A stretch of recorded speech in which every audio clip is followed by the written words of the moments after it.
जय हिंद दोस्तों, आपके अपने YouTube channel math bye engineer sir पर स्वागत है। आज के क्लास में हम लोग केमिस्ट्री का लेसन 2 का देखेंगे।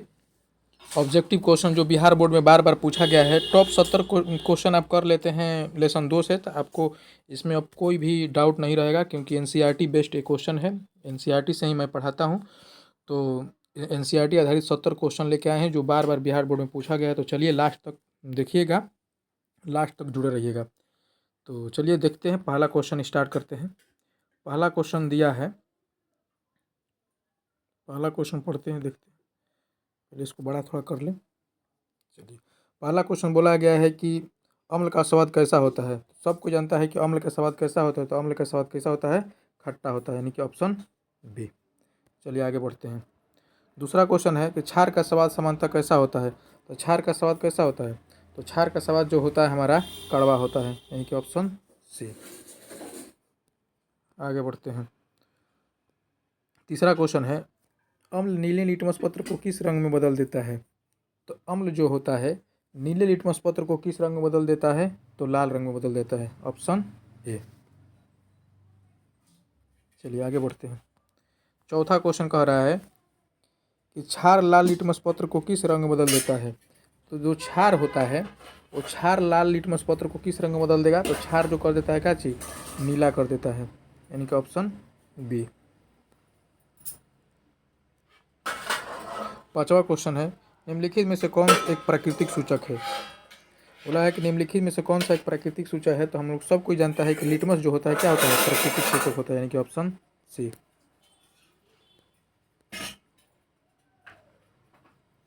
उसको छठवां क्वेश्चन बोला है, लिटमस किससे प्राप्त होता है। तो लिटमस किससे प्राप्त होता है, तो हम लोग जानते हैं कि लिटमस जो प्राप्त होता है वो किससे होता है, लाइकेन से। किससे, लाइकेन से, यानी कि ऑप्शन जो होगा, ऑप्शन क्या होगा, ऑप्शन बी। सातवां क्वेश्चन देखते हैं, उदासीन विलयन का पीएच मान कितना होता है। तो उदासीन विलयन का पीएच मान जो होता है वो कितना होता है।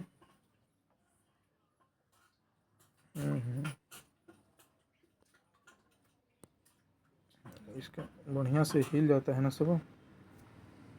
उदासीन विलयन पीएच का मान कितना होता है, तो 7 होता है, ऑप्शन सी। चलिए अगला क्वेश्चन देखते हैं। अगला क्वेश्चन बोला गया है, अम्लीय विलयन का पीएच मान कितना होता है। तो अम्लीय विलयन पीएच का मान कितना होता है, 7 से कम, ऑप्शन सी। चलिए आगे बढ़ते हैं।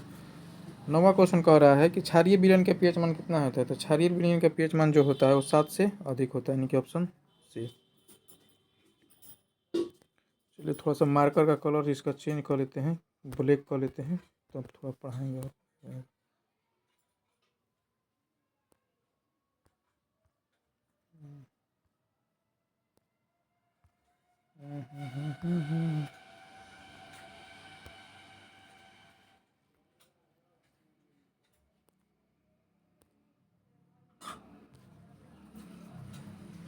ठीक है आगे चलते हैं। देखिए इसका हो गया, क्षारीय विलयन के पीएच मान कितना होता है। तो क्षारीय विलयन के पीएच मान कितना होता है, 7 से अधिक, ऑप्शन सी। आगे बढ़ते हैं। 10वां क्वेश्चन है, पीएच पैमाने का मान सामान्यतः किसके बीच होता है। तो हम जानते हैं कि पीएच पैमाने का मान किसके बीच होता है, 0 से लेकर 14 तक होता है, यानी कि ऑप्शन सी। पेट में पाया जाने वाला अम्ल होता है, पेट में पाया जाने वाला कौन सा अम्ल होता है। तो हम लोग जानते हैं कि पेट में कौन सा अम्ल पाया जाता है, तो HCl, यानी कि पेट में कौन सा अम्ल पाया जाता है, HCl, option C. Sorry, option B होगा यहाँ पे। इसका ऑप्शन जो होगा ये ऑप्शन बी होगा, सी नहीं होगा। ऑप्शन क्या होगा इसका, ऑप्शन बी होगा। आगे बढ़ते हैं।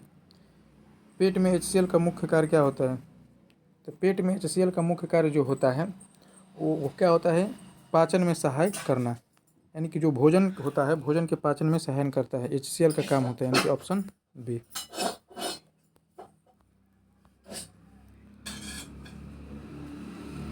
अपच के उपचार में किस प्रकार की दवा दी जाती है। जब भी किसी को अपच होता है, खाना वाना नहीं पचता है, तो उसमें किस प्रकार की दवा दी जाती है। तो क्षारक एंटासिड दिया जाता है, यानी कि उसको दिया जाएगा कौन सा, क्षारक एंटासिड, यानी कि ऑप्शन बी। दूध का पीएच मान कितना होता है। तो हम लोग सभी जानते हैं कि दूध का पीएच मान कितना होता है, 6.5। दांतों का क्षय किस पीएच के नीचे शुरू हो जाता है? हमारे दांत का पीएच मान, जैसे दांत में क्या होता है, कीड़ा लगना, मसूड़े में कीड़ा लगना, खराब होना, हमारे दांत के जो पीएच मान होता है वो पीएच मान हमारे दांत के क्या होगा, 5.5 से कम होने पर हमारा दांत क्या होता है, सड़ने लगता है। 16वां क्वेश्चन कह रहा है कि दांतों की सुरक्षा के लिए टूथपेस्ट सामान्यतः कैसा होता है? जो हम लोग मुंह धोते हैं वो टूथपेस्ट जो होता है मंजन, वो कैसा होना चाहिए? तो हमारा दांत के जो मंजन होना चाहिए कैसा मंजन, क्षारकीय दांत मंजन होना चाहिए। एक ऑप्शन बी। उसके बाद 17 क्वेश्चन कहा है। 17 क्वेश्चन क्या कह रहा है कि अम्ल और धातु की अभिक्रिया से सामान्यतः कौन सी गैस निकलती है? जब अम्ल और धातु का अभिक्रिया कराते हैं तो हमारा कौन सा गैस निकलता है? तो हाइड्रोजन गैस निकलता है, यानी कि ऑप्शन सी। ऑप्शन सी हो जाएगा इसका। उसके बाद 18 क्वेश्चन कह रहा है। 18 क्वेश्चन कहता है कि Zn+2HCl, उसके बाद ZnCl2+K, यानी कि रिक्त स्थान पर क्या आएगा? जो रिक्त स्थान है, आप देखिए यहाँ पर क्या है, Zn है, जिंक हो गया, HCl, Cl इसमें क्या हो गया, मिल गया, Cl2 मिल गया, तो जिंक क्या हो गया, जिंक क्लोराइड हो गया, जिंक क्लोराइड हो गया, और ऑक्सीजन क्या हो गया, बच गया, यानी कि ऑक्सीजन होगा यहाँ पे, ऑप्शन बी। यानी कि जो 18 को होगा, 18 का ऑप्शन बी। अम्ल की कार्बोनेट अभिक्रिया में कौन सी गैस निकलती है? अम्ल की कार्बोनेट से अभिक्रिया करने में कौन सी गैस निकलती है? तो जब भी हम अम्ल को कार्बोनेट से अभिक्रिया कराते हैं तो हमारा कौन निकलता है, CO2, यानी कि ऑप्शन सी।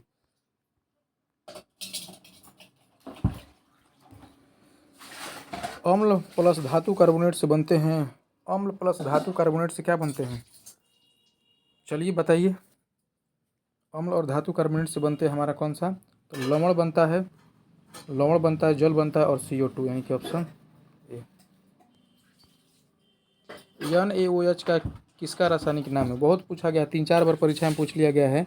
एक इसका कि NaOH का किसका रासायनिक सूत्र है? रासायनिक सूत्र हम जानते हैं कि सोडियम हाइड्रोक्साइड, यानी कि ऑप्शन बी।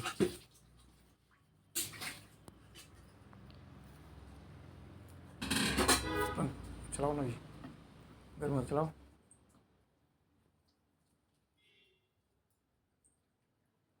चलिए 22 क्वेश्चन को बताइए। देखिए 22 क्वेश्चन क्या है, HCl का नाम क्या होता है? तो HCl को हम लोग किस नाम से जानते हैं? H मतलब हाइड्रो, C मतलब क्लोरीन, हाइड्रोक्लोरिक अम्ल, यानी कि ऑप्शन बी।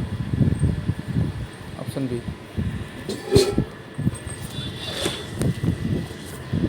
देखिए आगे बढ़ते हैं।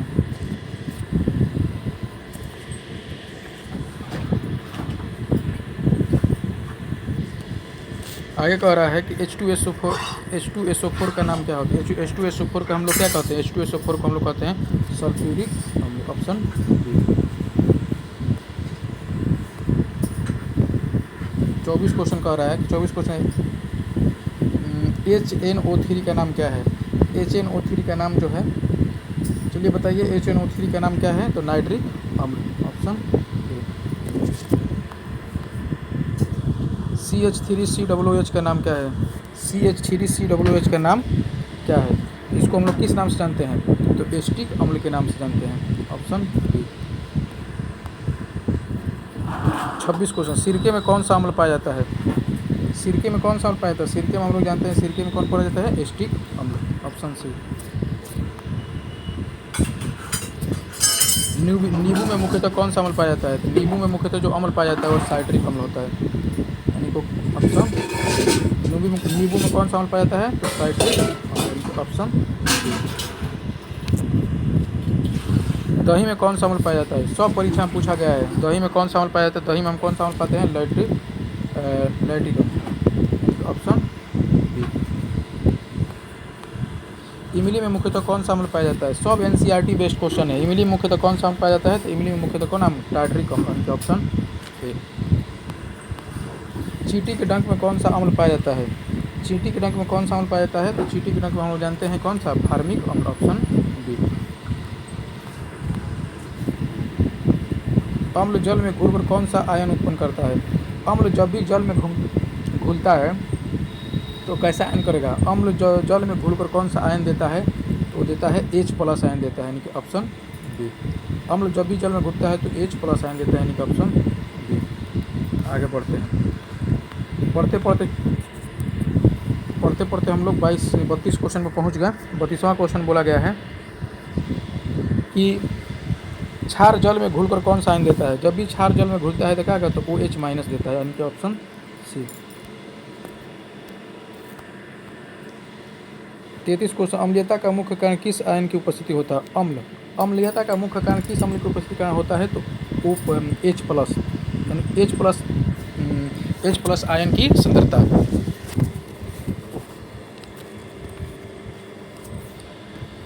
चलिए आप लोग कमेंट बॉक्स में जरूर बताइएगा कि आर्हेनियस के अनुसार अम्ल की परिभाषा क्या है। कमेंट में जरूर बताइएगा आर्हेनियस जो है, आर्हेनियस के अनुसार अम्ल की परिभाषा क्या है।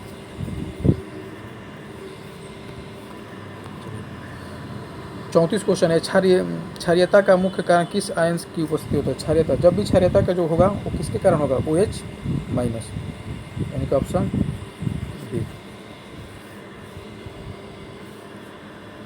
अम्ल एवं क्षार की अभिक्रिया से को कहते हैं, जब भी अम्ल और क्षार आपस में अभिक्रिया कहते हैं तो उस अभिक्रिया को हम लोग कहते हैं उदासीनीकरण अभिक्रिया, यानी कि ऑप्शन बी। 36 क्वेश्चन कह रहा है HCl प्लस NaOH। HCl हो गया, NaOH हो गया, फिर NaCl प्लस H2O किस प्रकार की अभिक्रिया है। अब देखिए इसमें क्या अभिक्रिया हो रहा है। जब भी अभिक्रिया होगा तो किस प्रकार का अभिक्रिया है, उदासीनीकरण अभिक्रिया। उदासीनीकरण अभिक्रिया में क्या होता है, लवण और जल बनता है। NaCl क्या है, लवण है, और H2O हमारा क्या है, जल है, यानी कि किस प्रकार का अभिक्रिया है, उदासीनीकरण अभिक्रिया, यानी कि ऑप्शन ए। ये परीक्षा में 3 बार पूछा गया है। उदासीनीकरण अभिक्रिया में बनते हैं, अभी बताएं ऊपर, उदासीनीकरण अभिक्रिया में क्या बनते हैं, लवण और जल बनते हैं, यानी कि ऑप्शन बी।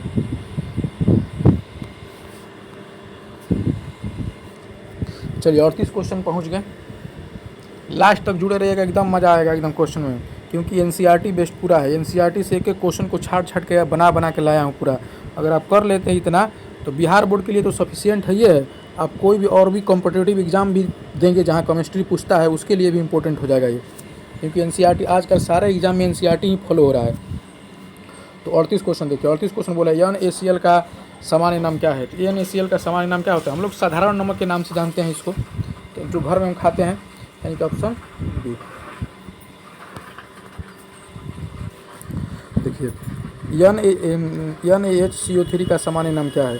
NaHCO3 का सामान्य नाम क्या है, तो इसको हम किस नाम से जानते हैं, तो NaHCO3 का सामान्य नाम जो होता है बेकिंग सोडा, यानी कि ऑप्शन। चलिए इसका जरूर आप बताइएगा कि NaHCO3 का रासायनिक नाम क्या है। रासायनिक आप बताइएगा जरूर कमेंट में। 40 क्वेश्चन बोला है Na2CO3 इंटू 10H2O का सामान्य नाम क्या है। इसको हम लोग किस का नाम से जानते हैं, बेकिंग सोडा, यानी कि खाने वाला सोडा, यानी कि ऑप्शन ए। चलिए आप कमेंट बॉक्स में जरूर बताइए कि बेकिंग सोडा का रासायनिक नाम क्या है। नहीं, इसका Na2CO3 इंटू 10H2O का सामान्य नाम क्या है। इसका बेकिंग सोडा नहीं होगा, इसका जो होगा ऊपर में क्या है, ऊपर में हो गया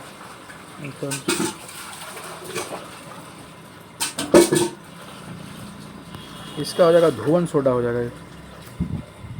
यहाँ जो होगा ये ऑप्शन यहाँ पर बी हो जाएगा, यानी कि इसका जो होगा Na2CO3 10H2 का सामान्य नाम जो होगा वो धुवन सोडा हो जाएगा, ऑप्शन बी होगा। इसमें बेकिंग सोडा नहीं है, सॉरी, इसमें क्या हो जाएगा, बी हो जाएगा।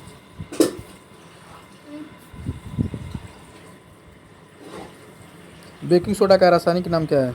चलिए बेकिंग सोडा का रासायनिक नाम जो होता है वो बेकिंग सोडा का सोडियम हाइड्रोजन कार्बोनेट, यानी कि option B.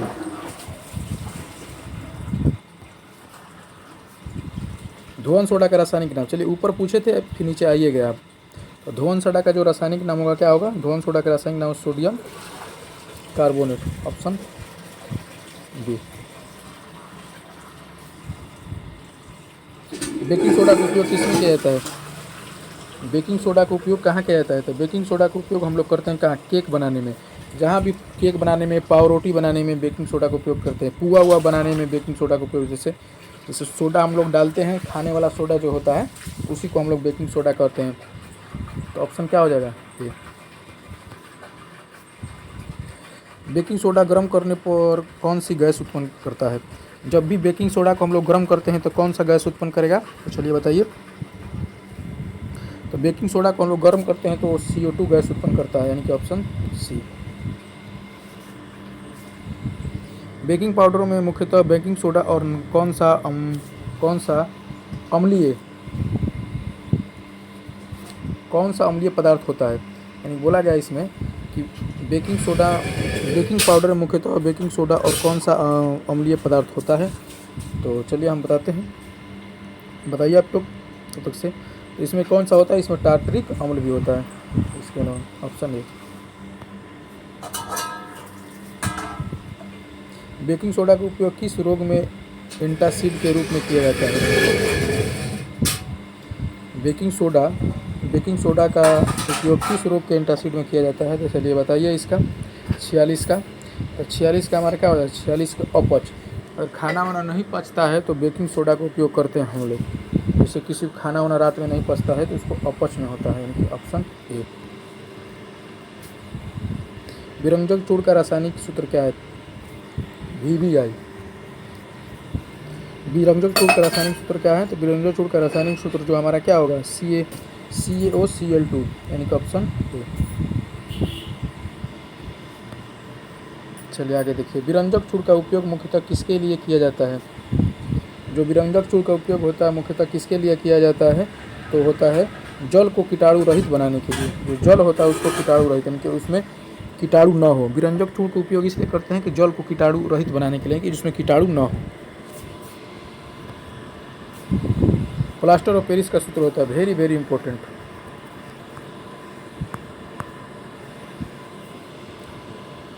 Plaster of Paris का सूत्र जो होता है, चलिए बताइए प्लास्टर ऑफ पेरिस का सूत्र क्या होता है? तो प्लास्टर ऑफ पेरिस का सूत्र होता है CaSO4 1/2H2O। Ca कहाँ है? प्लास्टर ऑफ पेरिस का सूत्र होता है CaSO4 1/2H2O, यानी कि ऑप्शन बी। जिप्सम का रासायनिक सूत्र क्या है? जिप्सम का रासायनिक सूत्र क्या है? ये भी बहुत पूछा गया है परीक्षा में। जिप्सम बताइए। चलिए जिप्सम का रासायनिक सूत्र बताइए आप लोग।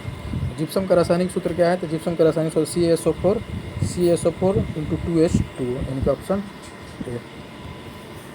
जितने भी सारे क्वेश्चन है सब बिहार बोर्ड में पूछा गया। आने के 2027 में आने की संभावना पूर्ण है एकदम। प्लास्टर ऑफ पेरिस में पानी मिलाने पर बनता है। तो प्लास्टर ऑफ पेरिस में पानी मिलाने पर क्या बनता है? चलिए बताइए। तो प्लास्टर ऑफ पेरिस में पानी मिला देते हैं तो वो जमने लगता है। तो जमने के बाद क्या बनेगा? जिप्सम। क्या बनेगा? जिप्सम। जो टूटी फूटी हड्डियों में प्लास्टर ऑफ पेरिस जो होता है, टूटी फूटी हड्डियों में हड्डी टूट जाने पर जैसे हम लोग उज्जर पेंट करते हैं ना, हाथ में प्लास्टर करते हैं, तो किसका होता है? प्लास्टर ऑफ पेरिस का ही होता है। तो उसको जब भी पानी में एक भुरभुरा रहता है, लेकिन जब भी पानी में उसको प्लास्टर ऑफ पेरिस में पानी लगाया जाता है तो पूरा क्या होता है? एकदम काला हो जाता है। इसको जमने के बाद जिप्सम में बदल जाता है। प्लास्टर ऑफ पेरिस का उपयोग किस में किया जाता है? तो अभी बताए हैं प्लास्टर ऑफ पेरिस का उपयोग किस में किएंगे? तो टूटी हड्डियों के में प्लास्टर के रूप में, यानी कि ऑप्शन ए। क्रिस्टलीकरण जल का अर्थ है। क्रिस्टलीकरण जल का अर्थ क्या है? चलिए बताइए। क्रिस्टलीकरण जल का अर्थ क्या होता है? तो क्रिस्टलीकरण जल का अर्थ होता है लवण के एक सूत्रक निश्चित संख्या में जुड़े जल के अणु, यानी कि ऑप्शन बी। धोवन सोडा में क्रिस्टलीकरण जल के कितने अणु होते हैं? तो धोवन सोडा में क्रिस्टलीकरण जल के जो अणु होते हैं वो कितने अणु होते हैं? तो अणु वो 10 होते हैं।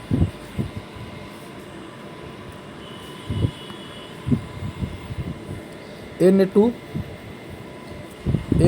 × 10H2O में 10H2O का क्या अर्थ है? तो अभी ऊपर बताए हैं कि क्रिस्टलीकरण जल, यानी कि अभी बताएं कि ऑप्शन क्या हो जाएगा? क्रिस्टलीकरण जल, यानी कि ऑप्शन बी। इसका ऑप्शन बी हो जाएगा। चलिए देखते हैं, लास्ट तक जुड़िएगा एकदम, बहुत मज़ा आएगा। पीएच का पूरा नाम क्या है? बहुत VBI है। लोगों को तो पीएच पढ़ते हैं लेकिन इसका मालूम फुले फार्म नहीं मारा, मतलब पूरा मालूम ही नहीं रहता कि इसका पूरा नाम क्या होता है। पीएच का पूरा नाम जो क्या होता है? पावर ऑफ हाइड्रोजन, यानी कि ऑप्शन ए। पीएच का मान किस आयन की सांद्रता से संबंधित है? जो पीएच का मान है वो किस आयन की सांद्रता से संबंधित है, तो H प्लस आयन की सांद्रता, यानी कि ऑप्शन ए। निम्न में से सबसे अधिक अम्लीय कौन होगा, निम्न में से सबसे अधिक अम्लीय कौन होगा, जिसका पीएच मान सबसे कम होगा वो सबसे अधिक अम्लीय। देखिए 2, 5, 7 और 9, जिस बोला कि निम्न में सबसे अधिक अम्लीय कौन है, सबसे अधिक किसका पीएच मान अधिक है, जिसका सब पीएच मान 2 है, इसका पीएच मान जितना ही कम, जिसका पीएच मान जितना ही कम होगा वो पदार्थ उतना ही अम्लीय होगा, यानी कि इसका पीएच मान कितना है 2, यानी कि ऑप्शन ये हो जाएगा। चलिए 59 पर देखते हैं, निम्न में से सबसे अधिक क्षारीय कौन है, जिसका पीएच मान जितना ही अधिक होता है वो उतना ही क्षारीय होता है, यानी कि ऑप्शन सी हो जाएगा, यानी कि जिसका पीएच मान 9, पीएच मान 9 है तो ऑप्शन सी अधिक क्षारीय होगा। सार्वत्रिक सूचक किसका अनुमान लगाने में सहायक होता है, जब भी सूचक सार्वत्रिक सूचक किसका अनुमान लगाने में सहायक होता है, चलिए बताइए। सार्वत्रिक सूचक किसका अनुमान लगाने में सहायक होता है, तो सार्वत्रिक सूचक जो होता है वो पीएच का अनुमान लगाने में सहायक होता है, यानी कि ऑप्शन बी। आगे देखिए 61 को फिनोल्फथेलिन, 61 क्वेश्चन कहता है फिनोल्फथेलिन क्षारीय विलयन में किस रंग का हो जाता है, फिनोल्फथेलिन जो है क्षारीय विलयन में किस रंग का हो जाता है, तो क्षारीय विलयन को कैसा बना देता है, तो क्षारीय विलयन को बनाता है गुलाबी, यानी कि ऑप्शन ए। मिथाइल ऑरेंज अम्लीय विलयन में किस रंग का हो जाता है, बहुत पूछता है परीक्षा में, एनसीईआरटी से सब लिया गया है। बोला गया कि मिथाइल ऑरेंज अम्लीय विलयन में किस रंग का हो जाता है, तो जो होता है किस रंग का, तो लाल रंग का हो जाता है।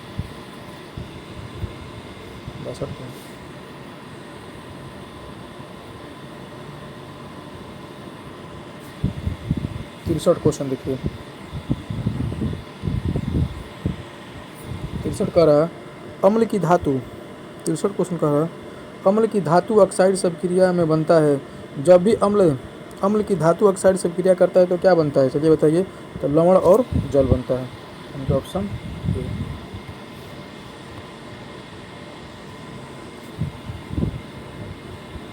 धातु ऑक्साइड सामान्यतः किस प्रकृति में होते हैं, धातु के पूछा है कि धातु के ऑक्साइड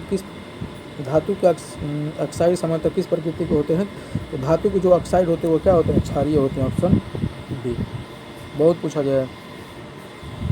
अधातु ऑक्साइड सामान्यतः किस प्रकृति के होते हैं, तो अधातु के ऑक्साइड जो होते हैं अम्लीय होते हैं, यानी कि ऑप्शन ए। धातु पूछेगा तो क्षारीय हो जाएगा और धातु पूछेगा तो अम्लीय हो जाएंगे, यानी कि ऑप्शन ए। और ज़्यादा क्वेश्चन नहीं है, 4-5 क्वेश्चन और हैं। NaOH सोडियम हाइड्रोक्साइड का उपयोग किस उद्योग में किया जाता है, यानी बोला है कि NaOH इसका रासायनिक नाम है, सोडियम हाइड्रोक्साइड का उपयोग किस उद्योग में किया जाता है, तो किस उद्योग में करते हैं हम लोग, चलिए बताइए, साबुन और डिटर्जेंट निर्माण में, साबुन और डिटर्जेंट निर्माण में, यानी कि ऑप्शन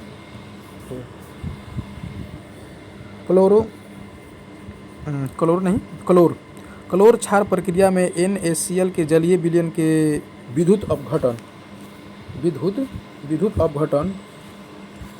क्या क्या, चलिए देखिए, इसका पूरा क्वेश्चन नहीं दिख रहा था इसीलिए हम थोड़ा सा बड़ा कर लिए था, अब छोटा कर लिए हैं, अब दिखेगा पूरा। क्लोरो क्षार प्रक्रिया में NaCl के जलीय विलयन के विद्युत अपघटन से कौन सी गैस प्राप्त होती है, इसमें कौन सी गैस प्राप्त होगी, 67 में तो हाइड्रोजन और क्लोरीन, इनका ऑप्शन ए। चलिए क्लोरो क्षार प्रक्रिया में बनने वाला क्षार है, बोला गया है क्लोरो क्षार प्रक्रिया में बनने वाला क्षार क्या कहलाता है, तो चलिए बताइए, NaOH ऊपर बताएं यहाँ पे। चलिए पढ़ते पढ़ते लास्ट क्वेश्चन भी पहुँच गया, दो क्वेश्चन बचा है।